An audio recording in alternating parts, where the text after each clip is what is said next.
Abateze amatwi mwese ndabaramukije. Kaze mu kiganiro ivyo nabageze vyose. Igihe Yesu yasezera abigishwa biwe yabahaye icagezo ngo bagende bahindura amahanga yose abigishwa, ababatize, baheze babigishe kwitondera ivyo yabageze vyose. Muri iki kiganiro mutegurirwa mukongera mugashikizwa na jewe Yohani Niyondiko, biciye kuri radio Ivyizigiro no ku zindi mbuga zikoresha ubuhinga bwa none. Turigira hamwe kimwe kimwe mu byo Yesu agomba ko tumenya, hanyuma ngo tubigendere bitume dukomeza urugendo rwacu rwo gusa nawe buri munsi. Kaze mu kiganiro cy'uyu munsi. Ntiturarambirwa kuvuga kuri iri jambo ry'ukwizera. Ubushize narabajije ijambo rivuga ngo mbega twizera nde? Twizeye nde? Mbega twizeye umwana w'umuntu? Mbega twizeye imiryango yacu? Mbega twizeye abahambaye? Mbega twizeye abategetsi? Oya namba, twizeye Yesu Kristo, umwana w'Imana nzima, wapfuye akazuka, wanesheje rupfu, wanesheje kuzimu, wanesheje isi. Muri Luka igice ca 19 ku murongo w'10 haratubwira ko Yesu Kristo yaje kurondera no gukiza icari carazimiye. Kandi muri Matayo igice ca 28 ku murongo wa 18 haratubwira ngo Yesu arabegera arababwira ati, jewe nahawe ububasha bwose mu ijuru no mu isi. Carabwira ati, nuko nimugende mu mahanga, muhindure amahanga yose abigishwa, mubabatiza mu izina rya Data wa twese n'iry'Umwana n'irya Mpwemu Yera, mubigishe kwitondera ivyo nabageze vyose. Aha niho hava iri jambo ryatumye twita iki kiganiro ngo ivyo nabageze vyose. Iri jambo rirakomeye ngo arababwira ati, nahawe ububasha bwose mu ijuru no mu isi. Ubu yahawe ububasha bwose mu ijuru no mu isi niwe twizeye. Nkuko twamaze gusoma rero, yaje kurondera no gukiza icari carazimiye. Cari cazimiye ryari? Aha rero mwumve, ntiyavuga ngo abari barazimiye, icari carazimiye. Ibi bivuga ngo n'abantu n'ibintu, kuko igihe icyaha caza mu isi cahise ça a affecté toute chose, toute la création. Nukuvuga ivyaremwe byose vyabaye munsi y'inkurikizi z'icaha. Yesu rero yaje kurondera no gukiza ico cari carazimiye. Mu yandi majambo, Yesu yaje kugwana na Satani, yaje kugira ngo yakububasha Satani yari afise. Ngomba rero mu mwanya muto tuvugane uburyo butatu Yesu Kristo yaneshejemwo Satani. Ubwa mbere rero, Yesu turabona yaranesheje Satani hano ku isi, kuko Yesu yaraje aravuka, hanyuma arakura, arabaho. Muri iyo myaka rero amaze gutangura ministere y'igikorwa ciwe, yagwanye na Satani. Yamugwanije mu buryo buhe? Ubwa mbere turabona ngo Yesu, uwo ni ijambo, yahindutse umuntu, aba muri twebwe. Imana ubwayo yaje kubana natwe. Nukuvuga Dieu lui-même, Imana y'ubwayo, il a envahi le monde tubona, y'ibiboneka n'amaso y'udukorakora. Yaraja yibamwo, Imana iza kubana natwe. Yesu yabayeho ubuzima butagira icaha. Umwe rero wenyene yabaye hatagira icaha, niwe yarashobora kuzokiza abanyavyaha. Satani rero agerageza Yesu Kristo. Turabibona muri Matayo igice ca 4 no muri Luka igice ca 4. Yesu ageragezwa na Satani. Aramugerageza, aramubwira, nugira uku nuku nuku biragenda uku nuku nuku. Ariko Yesu, haleluya, aratsinda, aranesha. Aravuga ati, vyanditswe ngo umuntu ntatungwa n'umutima gusa. Eka ahandi aramubwira ati, ntukagerageze Imana yawe. Yesu aratsinda akoresheje iki? Ijambo. Aranesha. Bibiliya irakomeza ikatubwira yuko Yesu avuye ngaho ngo arangije kugeragezwa na Satani, ngo yari amaze iminsi 40 n'amajoro 40 ari aho ku musozi, iyo ari ageragezwa na Satani. Hanyuma ngo avayo anesheje, afise intsinzi. Bibiliya tubwira ngo abamarayika baraza baramukorera. Yesu Kristo rero acavayo, aramanuka amanuka ava ku musozi. Muri Matayo igice ca 4 ku murongo wa 18 gushika ku 25 turabona Yesu Kristo amanutse Bibiliya tubwira ngo ico gihe Yohana ngo yari yahoze abwira ubutumwa bwiza abantu ababwira ngo mwihane kuko ubwami bw'Imana buri hafi. Yaramaze gushirwa mu ibohero. Yesu acaravyumva ko Yohana bamushize mu ibohero, acaramanuka aza gukora iki? Aza gutangura igikorwa c'ubutumwa bwiza. Bibiliya iratubwira ngo yumvise ko Yohana yashizwe mu ibohero, hari muri Matayo 4:12 ngo aje i Galilaya, ngo arimuka i Nazareti aja kuba i Kaperinaumu hafi y'ikiyaga mu rugabano rwa Zebuloni na Naftali. Hango hari kugira ngo ivyanditswe ivyavuzwe na Yesaya bishike, ngo abo mu gihugu ca Zebuloni n'igihugu ca Naftali nguhe ahaherereye ku kiyaga hakurya ya Yorodani i Galilaya h'abanyamahanga, ngo abantu bari bicaye mu mwiza babonye umuco mwinshi. Navuze ngo Dieu a envahi le monde des sens, isi iboneka Imana iyizamwo. None ahantu hari mu mwiza, mu mwijima, Yesu arahaza. Umuco ko Yesu yari umuco, aje mu mwijima, umwijima ugahunga. Haleluya, Imana ishimwe cyane. Yesu rero araza atangura igikorwa cyo kugira iki? Kwigisha ubutumwa bwiza, abwira abantu ati ni mwihane, ubwami bw'Imana bwashitse, ubwami bw'Imana buri hafi, ubwami bw'Imana buri muri mwebwe.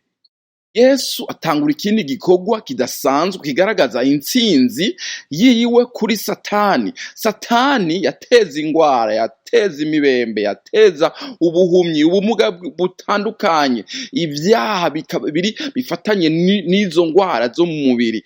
Yesu aza ari umukiza, atari umukiza w'imitima gusa, ariko umukiza w'imibiri nayo.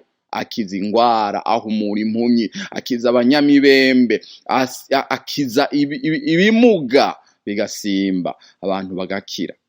Yesu anesha Satani hano kw'isi. Yesu aja no mu rundi ruhande.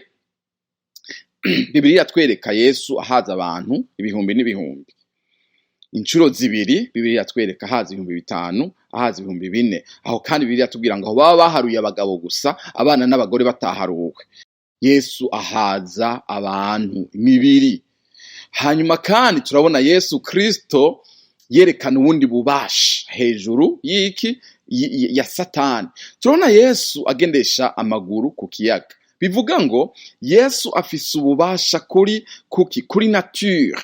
Handi azibiza umuyaga n'ikiyaga, aravuga ngo hora ceceka. Afise ububasha ku kintu cyose, naho na nature nayo, ivyaremwe bisanzwe byo tubona, Yesu afise ububasha hejuru yavyo. Aya majambo araturemesha, arakuremesha, akubwira ati humura, ntacutinya, izere umwami Yesu Kristo. Hamwe yaravuze ngo wowe nyene ngo mwizere Imana nanje munyizere. Aduhamagarira kumwizera, kuko ninde? Ni Imana ubwiwe, ni umwana w'Imana, ni Imana ubwayo. Mwibuke ni jambo yahoranye n'Imana, jambo yamanye n'Imana, kandi yari Imana, kandi ngo vyose nta kintu na kimwe gitaremwe nawe. Aravuga ati rero munyizere. Yewe mpaye ndaguhamagarira kugira iki? Kwizera Yesu Kristo. Mwizere. Yaranesheje, agaragaza intsinzi yiwe n'ububasha bwiwe afise hejuru y'iki? Y'isi y'umwiza. Isi yari iganjwe na Satani, aramunesha, yinjira mu bwami bwiwe, n'umuco, umwijima ugahunga. Haleluya. Yesu rero n'umukiza w'imitima, n'umukiza w'imibiri, naho meme mentalement, psychologiquement abantu barabohoka ko Yesu n'umwami, n'umukiza yuzuye urukundo. Rero Yesu yagaragaje ukunesha hejuru ya Satani ari hano ku isi, mu buzima bwiwe yabayeho hano ku isi. Imana idufashe cyane. Yahawe ububasha bwose mu ijuru no mu isi. Iyo usenga wizere, umenye usenga uwo ari we. Ni Yesu Kristo yanesheje, ni Yesu Kristo umwana w'Imana. Hagarara ku ijambo ryiwe, umusenge umwizeye. N'umwami w'abami, n'umwami hehe? Mwijuru no mwisi, naho ni kuzimu hose afise ububasha ku kintu cyose. Ubugira kabiri, Yesu arangije igikorwa ciwe hano ku isi, hari hageze yuko aja ku musaraba. Yesu rero yanesheje Satani hehe? Ku musaraba, aho yaducungura. Dusomye mu Bakorinto ba mbere igice ca 15 tugahera ku murongo wa 3 n'umurongo wa 4, haravuga ngo Yesu Kristo yapfiriye ibyaha byacu nk'uko ivyanditswe bivuga. Yarapfuye, arahambwa, arazuka, ubu ni muzima, avyagiye iburyo bw'Imana, Imana Data, kandi aradusengera, kandi agiye kugaruka. Imana ishimwe cyane. Bibiliya igakomeza kandi ikavuga mu Bakorinto ba kabiri ngo umwe atigeze kumenya icaha, Imana yamuhinduye icaha ku bwacu. Muri Yesaya 53 naho akavuga ngo yapfiriye iki? Ngo aho hari keraga, mwumve, ntiyari bwanaze, ntiyari bwanavuke, ariko Bibiliya abavugishwa n'Imana baramubonye kera. Yesu aramuvuga ko aravuga ngo intimba zacu, imibabaro yacu, ingwara zacu, ibyaha byacu ngo nivyo yikoreye. Nivyo yikoreye, aradukiza. Nguwo Yesu rero, igikorwa c'ukuducungura, Yesu yagaragaje intsinzi idasanzwe hejuru yande ya Satani, aramugwanya, aramunesha. Mu rupfu n'ukuzuka kwa Yesu Kristo, Yesu yagaragaje intsinzi kuri Satani, anesha icaha, anesha urupfu, anesha kuzimu, anesha isi. Yesu atwambika ukugororoka kwiwe, kuko wewe yari umugororotsi, ntiyigeze kumenya icaha. Imana imuhindura icaha ku bwacu, aja ku musaraba, abambirwa ibyaha vyawe na jewe, twebwe ducika abagororotsi. Wewe aboneka ari umunyabyaha, ngo Imana imuhindura icaha. Ntiyamwambitse icaha, ngo yahindutse icaha ku bwacu, kugira ngo igihano kituronkesha amahoro kiboneke, kibe kuri we, aba ari we agihanwa. Yesu aduhindura abagororotsi twebwe, atwambika ukugororoka, hamwe ducika abatagira icaha na gatoya. Imana ituravye ikakurabira mu mwana wayo Yesu Kristo, kubera wamwizeye, washyize ukwizera kwawe muri Yesu Kristo, ikubonera umugororotsi. Abari bapfuye bishwe n'ivyaha vyabo atugira bazima, abatari abantu, kuko Bibiliya avuga ngo kera nta bantu mwarimwe, ngo ariko none wo muri abantu b'Imana. Yatugize abantu rero. Bibiliya igakomeza ikatubwira ko Yesu Kristo ngo yamanutse akagwana na Satani, akamunesha. Yatse Satani imfunguruzo z'ikuzimu, abera barazuka. Mu Bakolosayi igice ca 2 ku murongo wa 15, ndavuga mu Gifaransa, haravuga ngo il a désormais toute autorité, tout pouvoir. Il les a traînés dans son cortège triomphal après sa victoire à la croix, sur la croix. Imana ishimwe cyane.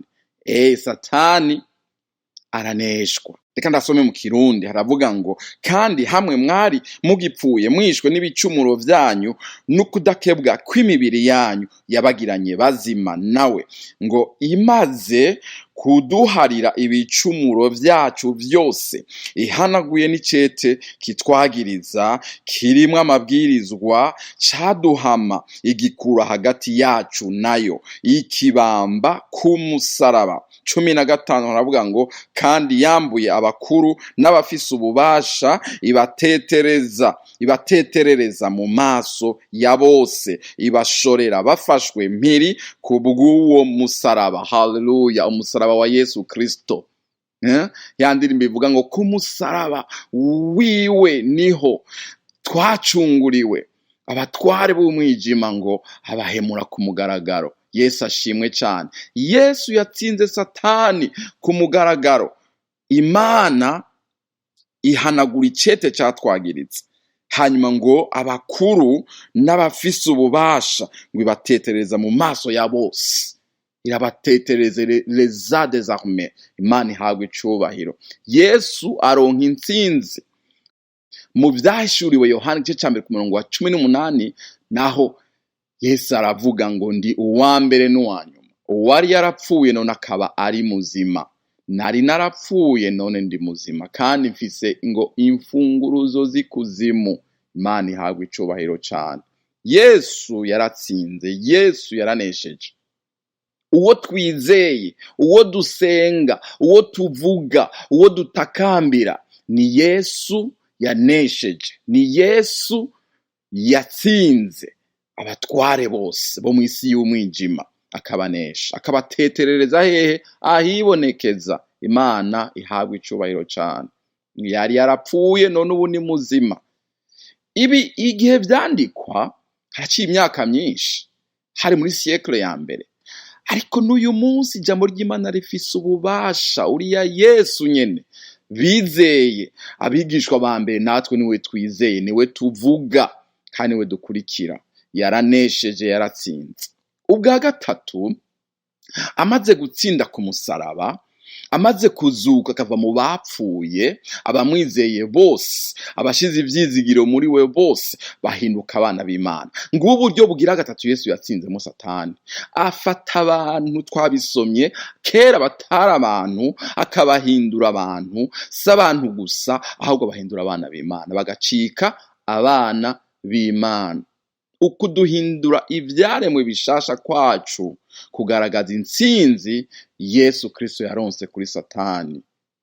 Yesu yaratwimuye, adukura hehe?